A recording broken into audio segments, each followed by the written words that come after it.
All right, do you need a business plan to make $1 million? People ask me all the time, do you have to write out this big, thick business plan if you want to do something big? So instead of my opinion, I'm going to give you this William Solomon. This is a book from Harvard. He's a famous professor there, called How to Write a Great Business Plan. Now, I will have to say that most of the ideas that people pitch to me, I'm an investor, are usually not good business ideas. In fact, there's one that I coined called the strawberry juice idea. One of my friends, I won't say who it is, he had an idea for me that he was always trying to pitch. It's not the worst idea. From a 1 to 10 of a business plan idea, I would give it like a 6. And his idea was to import strawberry juice to America. The reason that it went from being a 6 down to like a 2 is because he talked about it over and over for many years. So it could make $1 million, and a lot of people, like I said, the original question, do you need a business plan to make $1 million? And I think the answer is this. It starts like this. Every $1 million business, $1 billion business starts with a little seed of an idea. So ideas first, but an idea is not enough. Lots of people have ideas. In fact, this book says, don't be arrogant. The odds of you having a unique idea in a world of 7.3 billion people, it's very rare. So you go from idea to what I call strategy. That is like an idea on steroids. So the other word for strategy, the conventional word, is a plan.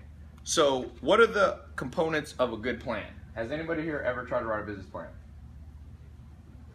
This, by the way, is my office here, one of the offices. I made everybody listen in. So not only you're getting this info, but everybody who works for me, hopefully they're learning stuff too. So here's what, did nobody say? Herman, you've had a business plan. Okay, Herman's had a business plan. Zach's actually writing a movie. So a movie, you write out the script, you write the whole thing. That's somewhat like a plan. So here's the components, and this is actually interesting, Zach, you would like this book. Note number 1, a good business plan should seem like a movie, meaning it's a projection into the future that includes all the conflict. So a good movie has, I just saw Jurassic World. I wouldn't necessarily say it's the world's greatest movie, but it has the elements of the initial idea. There's going to be dinosaurs on an island. Then it has like this little side story of the family and all that. And then it progresses into the conflict, what they thought was going to happen. Everything's going to go great. The dinosaur gets out. I hope it isn't a spoiler alert. And you go through the movie. That's how your business plan should be. Most people write a business plan and it's just like, here's my idea. Ollie G did this once. If you see it, there's a good Ollie G where he talks to Donald Trump. It's a funny show. But he basically goes in and he projects. He says, I have an idea for an ice cream glove. And he goes, this is how much money it's going to make. I Googled the amount of people on the planet who have hands and the amount of people who like ice cream, and I multiplied them together, and that's how much, and then times $10, that's how much money I'm going to make. And the number was like $2 trillion.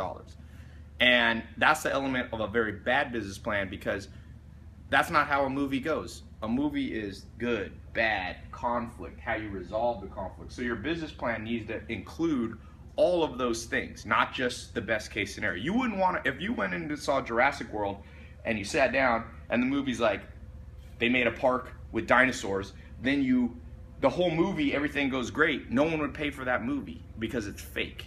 You have to be real. So that's number 1. The number 2 thing is that a good business plan comprises 4 main elements you have to always have in it. And by the way, we already have a business, so you guys are working in some of my businesses. Every time we come up with a new idea, you should also make a plan. So a plan isn't always just for a brand new thing. It can be, they call those intercompany plans, not just, a brand new from scratch business. So here's the 4 elements that your plan should have. He says this on page, by the way, these are little teeny books. They're 60 pages of little pages here that Harvard puts out. And so you have no excuse not to be able to read one of these a day. And there's about 30 of them. Harvard actually sends them to me. They sent me a whole stack because I sell a lot of them for them. So the 4 things that you must have in your business plan. The people, okay? Now, this is the most important part of the business plan. and here's what you should address. So let's say it's you, like Herman strawberry juice idea, okay? I'm not saying it was his idea, I'm just saying theoretically, let's say it was Herman's Argentinian strawberry juice idea. So number one, he's got to describe the team. So him and the other people who are going to do it with him. What do they know? So what does Herman know about strawberry juice? Okay? Number two, who do they know? Like the old saying, it's not what you know, it's who you know. So Herman knows, hopefully, some good strawberry juice connections.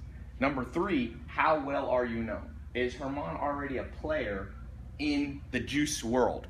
So you got to answer those three questions. That's number one, okay, about people. And the number two thing is the opportunity. So the opportunity is basically what's in Herman's control.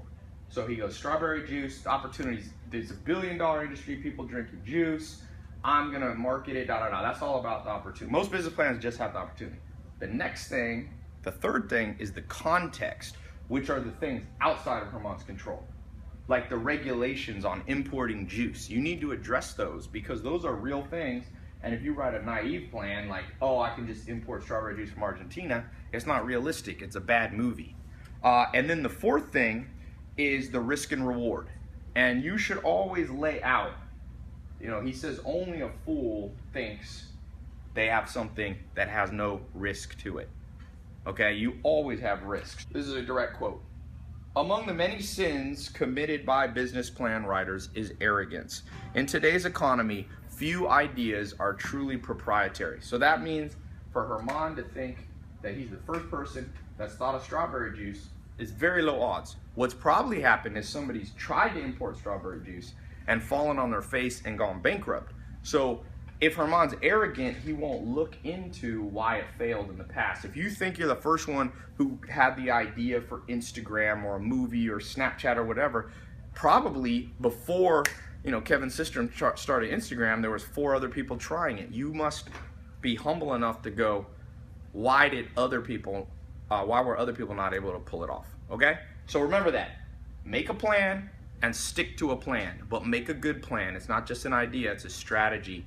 He says that a good business plan does not need to be this thick. In fact, he says a good business plan should be a very, very thin sheet, handful of papers, okay? You can always expand it later. So I hope whatever venture you're trying to do, trying to make a lot of money, $1 million, $1 billion, or maybe even just $100,000 a year to be financially independent, that you will do it humbly.